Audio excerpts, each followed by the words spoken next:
மக்களே, இந்த ஒரு பதிவில் நம்ம என்ன பார்க்க போகிறோம்னா, நேத்திலேருந்து ஒரு பஞ்சாயத்து ஒன்று ஓடிக்கிட்டு இருக்கு. அதாவது பார்த்தீங்கன்னா, குழந்தைகளை வந்து விஜய் அண்ணா அரசியல் பேசிக்கிட்டு இருக்காரு, அரசியல் பேச வைக்கிறாரு. வீட்டில் இருக்கிற புள்ள அரசியல் பேசி தொல்லை பண்ணுது, விசிலுக்கு ஓட்டு போடு, தாவேக்காக்கு ஓட்டு போடுன்னு சொல்லி பேசிகிட்டு இருக்காங்க அப்படின்னு சொல்லி நேற்று பேசிகிட்டு இருந்தாங்க. இன்றைக்கி என்ன பண்ணிட்டாங்கன்னா, வழக்கமாக இவங்க திமுக நேரடியாக வரமாட்டாங்க, பக்கத்தில் இருக்கக்கூடிய தோழமை கட்சியை தான் கிளப்பி விடுவாங்க.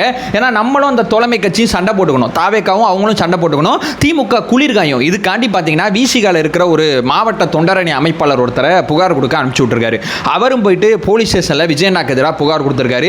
குழந்தைகளை வந்து தேவையில்லாமல் வந்து இவர் மேனிப்புலேட் பண்ணுறாரு, தேர்தல் சமயத்தில் குழந்தைகளை பயன்படுத்துறாரு. இப்போ இந்த புகாருக்கு நடவடிக்கை எடுக்கலன்னா நான் வந்து நீதிமன்றம் வரைக்கும் போவேன் அப்படின்னு சொல்லி வெளியே வந்து பிரஸ் மீட்லாம் கொடுத்துக்கிட்டு இருக்காரு. இந்த செய்தியை நீங்கள் கண்டிப்பாக பார்த்துருப்பீங்க. இதை பற்றி நான் அந்த வீடியோவில் வேற ஒரு டைமென்ஷனை வைக்கணும்னு நினைக்கிறேன். அதாவது ஸ்டாலின் ஐயா குழந்தைகளை பயன்படுத்தலையா, எடப்பாடி ஐயா பயன்படுத்தலையா, சீமானனை பயன்படுத்தலையா, இங்கே பாரு அங்கே பாருன்னு ஃபோட்டோலாம் போட போகிறதில்ல. எவ்வளோ பெரிய வாய்ப்பை என் தலைமை ஏற்படுத்தி கொடுத்துருக்கான். உட்காந்து போலீஸ் ஸ்டேஷனில் போய் கம்ப்ளைண்ட் கொடுத்துக்கிட்டு இருக்கீங்க. இந்த பற்றி தெளிவாளமாக ஒரு டைமென்ஷனை கொடுக்குறேன். உங்கள் குழந்தைகிட்ட உட்காந்து பேசுங்க அப்படிங்கிறத இந்த வீடியோவில் நான் சொல்ல வர்றது. ஒன்பே ஒன்றா தெளிவாளமாக பார்க்கலாம். உற்சாக வணக்கங்கள், வாங்க பதிவுக்குள்ளே போகலாம். முதல் விஷயம் மக்களே, ஆக்சுவலாக என்னோட பர்சனல் எக்ஸ்பீரியன்ஸை நான் முதல்ல இங்கே ஷேர் பண்ணிக்கிறேன். அதாவது எனக்கு ஒரு மருமகள் இருக்காங்க. ஒரு 4 வயசு அந்த பொண்ணுக்கு ஆகு. ஸ்கூல் படிச்சுக்கிட்டு இருக்கா, எல்கேஜி ஏதோ படிச்சுக்கிட்டு இருக்கா. இப்போ அடுத்த ஸ்டாண்டர்ட் போப்படா. அவள் என்கிட்ட அரசியல் பேசிகிட்டு இருக்கா. இதுக்கு நான் வந்து எனக்கு வந்து அவ்வளோ சந்தோஷமாக இருக்குது. பேசிக்கிட்டு இருக்கானா எப்படி தெரியுமா, ஒரு 6-7 மாதமாக என்கிட்ட கேள்வியாக கேட்டுக்கிட்டு இருக்கா. விஜய் அண்ணாவோட ஒவ்வொரு செயல்பாடையும் கவனிக்கிறா. அவளுக்கு அந்த டிவியில் வர்றது, இல்லை ஃபோனில் யாராவது பார்க்குறது, இல்லை யாராவது பேசுகிறது எல்லாத்தையும் கேட்டுக்கிறா. கேட்டு வந்து என்கிட்ட கேள்வியாக கேட்குறா. ஏன் வந்து கடலூருக்கு வரல, என்ன காரணம் அப்படின்னு கேள்வி கேட்டா கொஞ்ச நாளைக்கு முன்னாடி. இப்போ கொஞ்ச நாளைக்கு முன்னாடி எனக்கு ஏன் ஓட்டு கிடையாதுன்னு கேள்வி கேட்குறா. இப்போ இந்த எலெக்ஷனில் வந்து ஓட்டு போடுற அந்த பூத்துக்கு எங்கள் அக்கா வந்து என்னுடைய மருமகளையும் சேர்த்து கூட்டு போனாங்க. எப்படி ஓட்டு போடுறாங்க அப்படிங்கிறத கவனிக்கிறா. எத்தனை வயசு ஆகுது? 4 வயசு ஆகுது. இப்போ இந்த ரூமில் நான் உட்காந்து பேசிகிட்டு இருக்கேன் பார்த்தீங்களா. இந்த ரூமில் எப்போயாவது நான் வீடியோ எடுக்கும்போது இங்கே வந்தானா என் கூட உட்காந்துருப்பா, ஏத்தாப்பில் உட்காந்துருப்பா. சில வீடியோக்களில் என் கண்ணு அப்படி இப்படி போயிட்டு வரும். ஏன்னா அங்கே உட்காந்துருப்பா, ஏதாவது சேட்டை செய்கிறாளா அப்படிங்கிறத கவனிச்சுக்கிட்டே பேசிகிட்டு இருப்பேன். ஏன்னா நானும் அவ்வளோ தான் உட்காந்துருப்போம். ஏன்னா நான் பேசுகிற எல்லாத்தையும் கவனிச்சுக்கிட்டு இருப்பா. ஒரு நாள் என்கிட்ட கேட்டால், உன் வீடியோ முடிக்கும் போது ஏன் அறியாமை அகற்ற வேண்டும், அறியாமை அகற்றப்பட வேண்டும் சொல்கிறேன்னு சொல்லி கேட்டா. அவ்வளோ கேள்வி. அந்த புள்ள 4 வயசு, சொல்லப்போனால் 3.5 வயசுலேருந்து அரசியல் பேசிகிட்டு இருக்குங்க. இப்போ உங்கள் வீட்டில் ஒரு குழந்தை அரசியல் பேசுது இல்லை, நீங்கள் எப்போ அரசியல் பேச ஆரம்பிச்சிங்க, அந்த குழந்தை எப்போ அரசியல் பேசுது அப்படிங்கிறத மட்டும் நீங்கள் கால்குலேட் பண்ணுங்களேன். எவ்வளோ பெரிய புரட்சி என் தலைமை சைலண்டாக பண்ணிகிட்டு இருக்கான். ஒரு குழந்தை அரசியல் பேசுது, தாவேக்காக்கு ஆதரவாக ஓட்டு போட சொல்லுதுன்னு வச்சுக்கலாமே.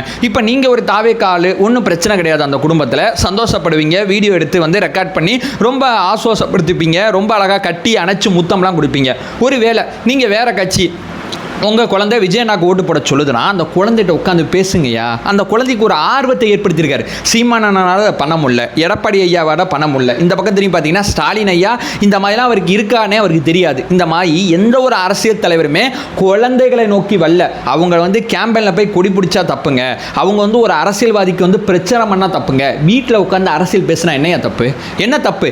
இது வரைக்கும் நீங்கள் பார்க்காது இப்போ நடந்துக்கிட்டு இருக்குன்னா இது பேர் தான் புரட்சின்னு சொல்கிறோம். ஏன்னா ஆஸ் யூஸ்வலாக நடந்துக்கிட்டே அது ஆஸ் யூசுவலாக நடக்கிறது. வித்தியாசமாக ஒன்று நடக்குது.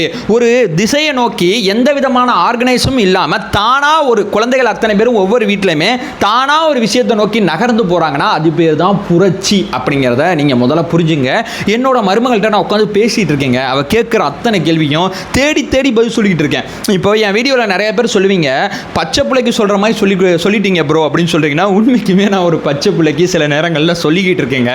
அந்த அணுகுமுறையில் இப்போ இந்த வீடியோவில் நான் இங்கேருந்து ஆரம்பிச்சு உங்கள்கிட்ட பேசிக்கிட்டு இருக்கேன்னா, அவள்கிட்ட பேசணும்னா நான் இங்கேருந்து ஆரம்பித்து பேசணும். இங்கேருந்து ஆரம்பித்து பேசினா தான் அவளுக்கு புரியும். அவள்கிட்ட உட்காந்து பேசிக்கிட்டு இருக்கேன். அவள் டெய்லி நான் வாங்குகிற பேப்பர்லாம் உட்காந்து விஜயண்ணா அப்படிங்கிற அந்த மூஞ்சியை பார்க்கறதுக்காண்டியே உட்காந்து திருப்பிக்கிட்டு இருக்கா. பேப்பரோட பக்கங்களை திருப்புவா, விஜயண்ணா ஃபோட்டோ வந்தால் சிரிப்பா. இன்றைக்கி அவள் திருப்ப ஆரம்பிச்சிருக்கா செய்தித்தாளை, நாளைக்கு அவள் படிக்க ஆரம்பிப்பா. இன்றைக்கி அவள் கேள்வி கேட்க ஆரம்பிச்சிருக்கா, நாளைக்கு பதில் சொல்ல ஆரம்பிப்பா. அந்த பெரிய நம்பிக்கை எங்கள் குடும்பத்தில் இருக்குது. அதனால தான் அவள் கேட்குற எந்த கேள்விக்கும் பதில் இல்லை, நீ பேசாத, நீ அமைதியாது, உனக்கு என்ன அரசியல் தெரியும், இந்த மாதிரி வார்த்தைகள்லாம் பயன்படுத்தாமல் நீ கேளுமா, எனக்கு தெரிஞ்சால் பதில் சொல்கிறேன், இல்லை தெரிஞ்சுக்கிட்டு பதில் சொல்கிறேன் அப்படிங்கிற பதிலை தொடர்ச்சியாக கொடுத்துக்கிட்டு இருக்கோம் அப்படிங்கிறத நான் இங்கே பதிவு செய்கிறேன். அப்படி தான் அந்த குடும்பத்தில் இந்த புகார் கொடுத்தால ஒருத்தர், அவரோட குடும்பத்தில் ஒரு பையன் வந்து தாவேக்காக்கு ஓட்டு போட சொன்னாங்கன்னா நீங்கள் விசிகா சார்ந்த அந்த குடும்பத்தில் உட்காந்து பேசுனீங்கன்னா பஞ்சாயத்து கிடையாது. இல்லைடா தம்பி, இந்த மாதிரிடா விஜயண்ணாவோட அரசியலில் எனக்கு இந்த மாதிரி முரண்பாடு இருக்குடா, இப்படி இருக்குடா அப்படி இருக்குடா, நீங்கள் பேச ஆரம்பிச்சிங்கன்னா அவன் 4 பாயிண்ட் எடுத்து வருவான், நீங்கள் 4 பாயிண்ட் எடுத்து வருவீங்க. தேவையற்ற விவாதங்கள் உங்கள் குடும்பத்தில் நடக்காமல் ஒரு மிக முக்கியமான அடுத்த தலைமுறை சார்ந்த ஒரு நிர்வாகம் சார்ந்த உரையாடல் உங்கள் குடும்பத்தில் நடக்கும். இவ்வளோ பெரிய ஆப்பர்ச்சுனிட்டி என் தலைவன் உருவாக்கி விட்டுருக்காங்க. அந்த ஆப்பர்ச்சுனிட்டியை சரி உங்கள் கட்சிக்கு ஆதரவாவது பயன்படுத்தலாம், அதை விட்டு போய் போலீஸ் ஸ்டேஷனில் உட்காந்து அழுதுகிட்டு இருக்கீங்க. என்னத்தை சொல்கிறதுன்னு தெரில. சரிங்க, இது ஒரு பக்கம், இந்த மாதிரி டைமென்ஷனை ஒரு பக்கம் தள்ளி வச்சாலும், இப்போ உதாரணத்துக்கு சொல்லப்போனால் குழந்தைகள் அரசியல் பேசுகிறது தானே உங்களுக்கு பிரச்சனையாக இருக்குது. இப்போ உதாரணத்துக்கு ஒரு 14-15 வயசு பையன் இப்போ அரசியல் பேசுகிறான்னா 2029 தேர்தலில் அந்த பையன் ஓட்டு போடுற தகுதிக்கு வந்துடுவான். 18 வயசு அந்த பையனுக்கு ஆயிரும்.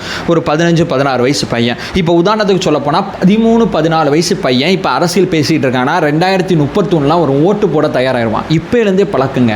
இப்போலேருந்து அரசியல்னால் என்னன்னு சொல்லிக் கொடுங்க, எப்படி பார்க்கணும்னு சொல்லி கொடுங்க. ஜாதி சார்ந்த அரசியல் பேசக்கூடாதுன்னு சொல்லிக் கொடுங்க. மதம் சார்ந்த அரசியல் உரையாடல் உணர்ச்சி மையப்படுத்தினதுன்னு சொல்லிக் கொடுங்க. இனம் சார்ந்தது கிடையாது அரசியல்னு சொல்லிக் கொடுங்க. நிர்வாகம் சார்ந்ததான் அரசியல்னு சொல்லிக் கொடுங்க. நம்ம அரசாங்கத்துக்கு வரிப்பணம் கட்டுறோம், அரசாங்கம் அந்த வரிப்பணத்தை வச்சு என்ன வந்து நமக்கு செஞ்சு தராங்க, இதை பற்றி மட்டும்தான் அரசியல் களத்தில் விவாதிக்கணும். மற்ற விவாதங்கள் இந்த அரசியல் களத்தில் திசை திருப்பல் விவாதங்கள் சொல்லிக் கொடுங்க. ஏன் பாஜக கொள்கை எதிரியாக வச்சிருக்காங்க தாவேக்கான்னு சொல்லிக் கொடுங்க. ஏன் பாஜகவை தமிழ்நாடு மண் எதிர்க்கணும்னு சொல்லிக் கொடுங்க. இல்லை நீங்கள் வந்து பாஜகவை ஆதரிக்கிறாருன்னா பாஜகவை ஆதரிக்கணும் ஏன் அப்படிங்கிறத சொல்லிக் கொடுங்க.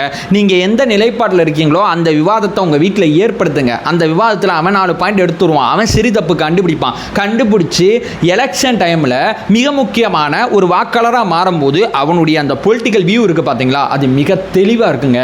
அடுத்த சமுதாயத்தை அழகாக பில்ட் பண்ண வேண்டிய மிகப்பெரிய ஆப்பர்ச்சுனிட்டி நமக்கு இருக்குது. அந்த ஆப்பர்ச்சுனிட்டியை பயன்படுத்துறதை விட்டு போலீஸ் ஸ்டேஷனில் போய் உட்காந்து புகார் கொடுத்துக்கிட்டு இருக்கீங்க. வெக்கமா இல்லை?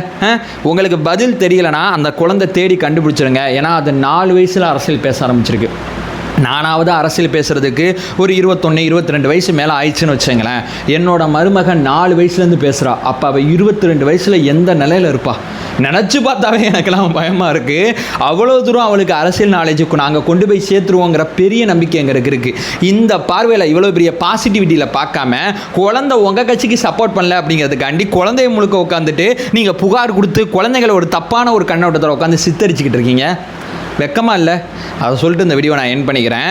நம்ம சேனலை ஃபர்தராக ஃபாலோ பண்ணிங்கன்னா பொலிட்டிக்கல் சார்ந்து மிக முக்கியமாக பல்வேறு விதமான விஷயத்தை பார்த்துட்ருக்கோம். நம்மளோட ஒரே நோக்கம் அறியாமை அகற்ற வேண்டும், அறியாமை அகற்றப்பட வேண்டும். Thank you so much.